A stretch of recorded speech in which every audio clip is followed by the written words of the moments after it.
Nze bampita Kaboyo David, RDC Kyankwanzi.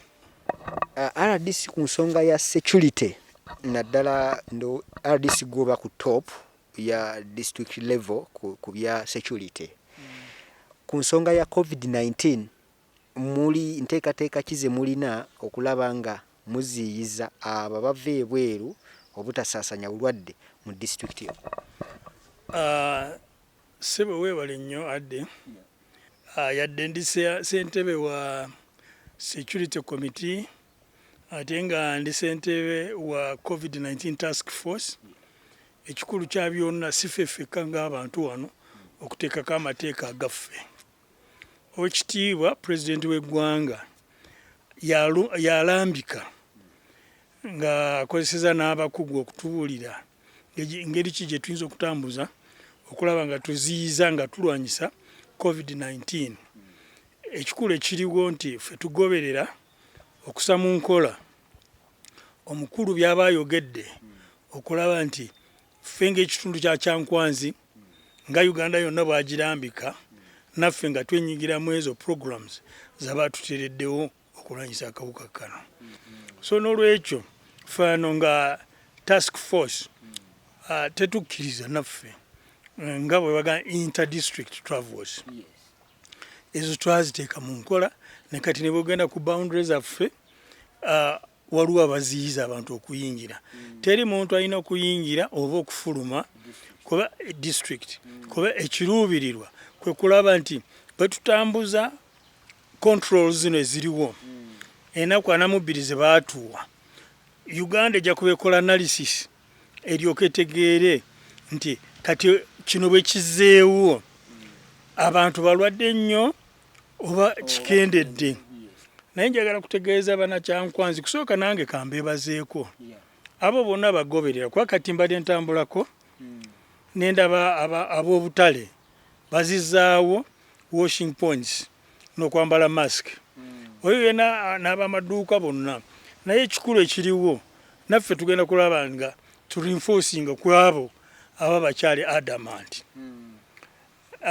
Ng'eggwanga oba okutunuulira ku ggwanga nakati ebiriwo mu Kyankwanzi twakagezaako okucekinga nga ekintu kye tuyita clusters, okucekinga okumanya nti tuyimiridde tutya mu bulwadde. Bakozeeko klasa y'abantu 40 tusanzeemu omu ye mulwadde. Start kati tulina abantu abalwadde sofa babiri mu district namba. Nze ng'omuntu omutooze kiki kyennyina okukola bwe nzuula nti oba tuzudde munnaffe baatuwa buno bu pressure gun munnaffe buli awo tali normal ngaffe kiki kye tusookerako okukola?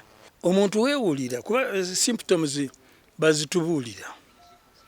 Bwe weewulira nti omubiri gwo munafu owulira ng'olina ekifuba ky'amaanyi omutwe gukuluma nnyo ssenyiga binyonkondo aseetinze in omubiri gwonna gulinga gulimu olufiva kati kyokola lema okutya okwogera, yogera, bulira ba neighbors. Amalwaliro tulina ne surveillance team wano ne pikipiki weeziri omuntu okumutuuka kasaba ogera. Tulina task force okuva ku district up to village level. Fulumya eddoboozi obulira abantu bajja kutuuka. Ekikulu transparency, yogera tekikuswa sewulira bulungi ate gwe sigwosooza okulwala si byansonyi ebyolwadde si byansonyi ki bulwadde sigwa obusooseeko naye kati kyova olaba kati buno bulwalire ennaku 3-4 omuntu n'aba nga afudde nga amawugwe nga geesiba. Kati yogera nga bukyali osobole okufuna obujanjabi amangu ddala. Ekikulu kwogera.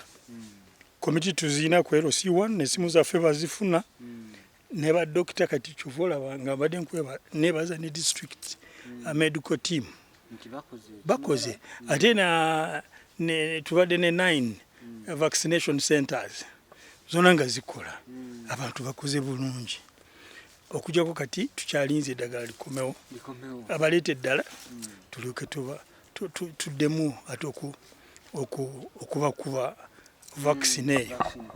RDC oyogedde ku nsonga y'omuntu n'omulabula engeri ki kyalina okukola nga tuzzeeko ku ba security operatives abatutambulamuko eyo.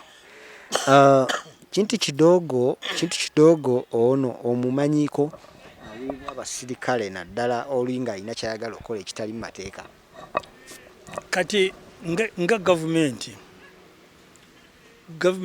ya Uganda erwanyisa enguzi. Kati oyo yenna bayogera mu kintu kidogo aba akikola nga ku lulwe as an individual. Kati ffe kye tusaba oyo yenna aba akimanya essimu zaffe nga bwe nkugambye, essimu ya DISO, essimu ya RDC, deputy RDC, ffe tubuulire akola kintu kidogo naffe tulyoke tumuteekeyo akakane ategeere nti eggwanga teriyimiridde ku nguzi. Kati n'abo babikola as individuals, gavumenti ebikkiriza kintu kidogo kibi nnyo, ekikulu kasita otubuulira tulina capacity. RDC bigambo byo ki ebitonotono ebisembayo nga tumaliriza naddala ku kyekirwadde kino? Obulwadde gye buli, naye kyenjagala okutegeeza abatuwuliriza, nze kusooka mbasaba buli omu kati si byakuntu byakuzanyiramu, obulamu bw'omuntu si bwakuzanyisa. President byatugamba sops zonna okwambala masiki, tonsemberera, okunaaba mu ngalo, okozesa sanitizer, tubigoberere okulaba nti ddala tubikola. Kafyu tugigoberere, ababoda babagamba saawa emu, kafyu eri general saawa 3, buli muntu alina kuba nga ali waka. Controls wezateebwa abamabaala tebalina kukola ezo, ne poliisi kati ebigoberera. Ekirala ab'amasinzizo, ekirungi Katonda na wano we tuli waali omukulu yatulambika bulungi yaga nti ebyo byonna biyimirirewo kutuusa bwe tunaalaba ennaku ya Namubiri tuyimiridde tutya. Muganda we ayinza okufa, muganda wange ayinza okufa, nze nyinza okufa, taata maama. Tuleme kuzanyira ku bulamu bw'abantu, tutaase embeera. RDC omuwulidde kuba yatwala security yonna yakulembera okuteeka emisoso oba enkola eza gavumenti zonna zeerambika.